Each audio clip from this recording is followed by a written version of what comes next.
In this ayah, Allah has given us a very basic, something even a child can understand, but at the same time a very powerful look at Iman. Iman itself. Iman is the most basic thing, right? For any Muslim, any believer, Iman is the most basic thing. But Allah has given us this worldview that comes from Iman that is life-changing. And let me tell you what it is. Allah mentioned 3 aspects of Iman in this ayah, right?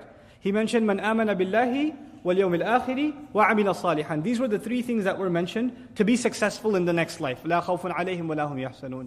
Now listen to this. Allah Azza wa Jal before this ayah mentioned such terrible crimes that Bani Israel committed. We've been reading about them. And now He says, the first Iman was Iman in Allah. A necessary consequence of believing in Allah is that you will definitely believe in the next life.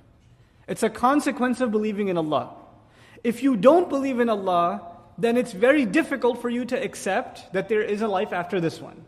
But if you believe in Allah, a logical consequence of that is the afterlife. How so? If you believe in Allah, don't you and I believe everything He does is perfect? Flawless, right? If there is a God, you're talking to an agnostic or a philosopher, an atheist. If there is a God, if there was one, He'd be perfect in every way. Yes, agreed. So if He does anything less than perfect, He can't be God anymore. Everything He does has to be perfect. Now, He created this world, yes or no? He did. Now look around this world, you see justice or injustice?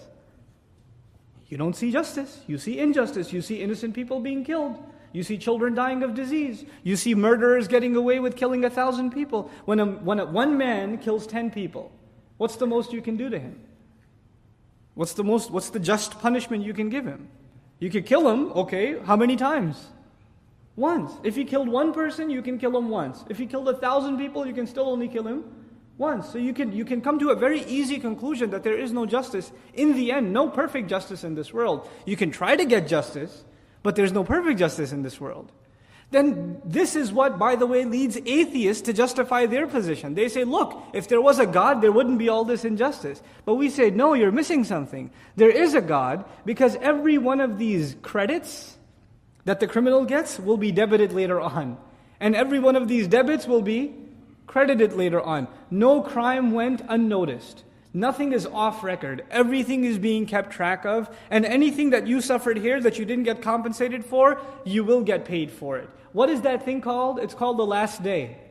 In other words, if you don't believe in a last day, then you can no longer accept Allah as just. Allah's justice necessitates that you believe in the last day. You understand? So the two are logically connected. Now, if you do believe in a last day, wouldn't you want to be successful on that last day? And you've accepted that on that last day you will be judged by Allah. So wouldn't you want to act righteously? Right? So first came the belief in Allah. A logical consequence of that is believing in the last day. And if you've come to the realization that there is a last day, then what are you going to fix? Your deeds. Such a powerful reality captured in just 3 phrases. Man amana billahi wal yawmil akhiri wa amila salihan. And this is the mentality of the believer inside these words. And all of this is connected. Now the reverse of this is also true. If you don't see yourself doing a lot of good deeds, what's weak? Belief in the akhirah is weak. I'm not so sure if I'm going to get rewarded all that much for what I'm doing, so it's not worth my time to do. There are other things that are taking my time, because obviously I'm convinced that's a better use of my time.